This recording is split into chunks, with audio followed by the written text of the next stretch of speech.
পবিত্র শাবান মাস হলো গুনাহ মাফের মাস, যা মুমিন মুসলমানের কাছে অত্যন্ত গুরুত্বপূর্ণ একটি মাস হিসেবে বিবেচিত। তো আজকে আমরা জানব যে এই মাসে আল্লাহ রাসূল সাল্লাল্লাহু আলাইহি সাল্লাম কতটি রোজা রাখতেন।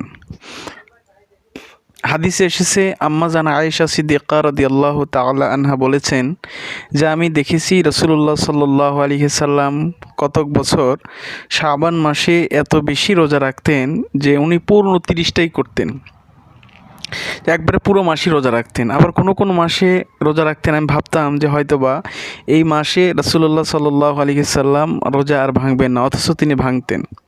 সুপ্রিয় দর্শক, তাহলে এই হাদিস থেকে আমরা বুঝলাম যে আল্লাহ রাসূল সাল্লাল্লাহু আলাইহি সাল্লাম রমজানের পরে অন্য মাসের তুলনায় এই শাবান মাসে সবচাইতে বেশি রোজা রাখতেন। তাই আমাদের উচিত এই শাবান মাসে বেশি বেশি রোজা রাখার চেষ্টা করা।